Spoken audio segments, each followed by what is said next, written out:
Jacquesville, cité balnéaire de la région des Grands Ponts, à 61 km de la capitale économique, Abidjan. Cadre de la rencontre des experts, des questions de gouvernance démocratique, à savoir universitaires et activistes, de la société civile, dans des leaders d'organisations de jeunes et de femmes de la sous-région. Tous à l'école de l'état de la démocratie en Afrique de l'Ouest et au Maghreb.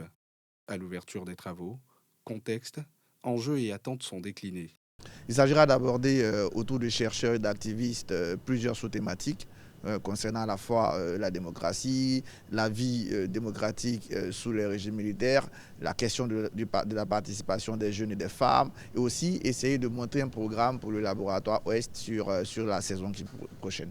Avoir une sorte de programme d'action pour le laboratoire Ouest, déterminer les meilleures initiatives à financer et à accompagner, et puis déterminer les axes de réflexion qu'il va falloir approfondir, quoi. La réflexion est une âme fondamentale pour faire avancer les dynamiques sociopolitiques dans nos pays. Nous pensons que tout débute par l'immatériel, la capacité pour des acteurs au profil varié de s'asseoir et de penser ensemble. Nous pensons que tout est idéologique, tout part de la pensée.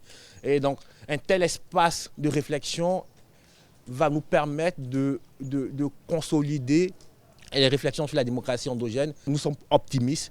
Nous pensons que la démocratie n'a pas encore été épuisée sur le continent et que nous pouvons nous engager dans cette dynamique-là afin de pouvoir changer la donne. À l'agenda de la première journée, un panel. À la tribune, 2 universitaires ivoiriens, professeur Dion Simplice Yodé, enseignant de philosophie politique, et docteur Eddy Guipier, politiste. Un moment de partage, d'expériences diverses, dans les zones géographiques d'études, à la satisfaction de participants. Pour beaucoup, nous sommes un cas d'école, mais pour nous-mêmes, nous savons que nous avons beaucoup de choses à apprendre encore, à partager, à corriger, des alternatives sur lesquelles nous attendons et dont nous sollicitons en tout cas la participation de tout un chacun, notamment en termes de citoyenneté.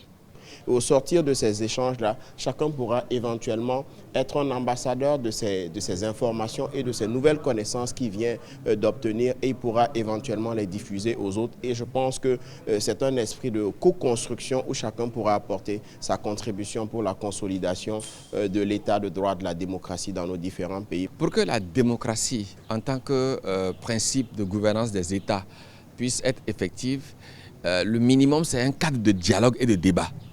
Et ce qui est assez intéressant avec l'atelier auquel nous sommes en train de participer, c'est qu'il y a une diversité de participants. Donc il y a une richesse énorme d'expériences qui vont se dégager lorsque vous parlez du Sénégal, lorsque vous parlez de la Côte d'Ivoire, lorsque vous parlez du Niger, lorsque vous parlez du Togo, mon pays évidemment, et d'autres pays, Bénin. Il y a différentes expériences démocratiques qui ont été vécues par les participants de chaque pays là. Et donc ici, nous avons l'opportunité de partager cette expérience-là. Rencontre scientifique participative, l'atelier de Jacquesville est une initiative de la FIDEMO, Fondation de l'innovation pour la démocratie, et INADES Formation. 2 organisations qui, par la réflexion, engagent les leaders d'opinion locaux dans l'analyse prospective endogène des processus africains de démocratisation pour mettre en exergue les bonnes pratiques en vue d'améliorer la gouvernance dans la sous-région et au Maghreb.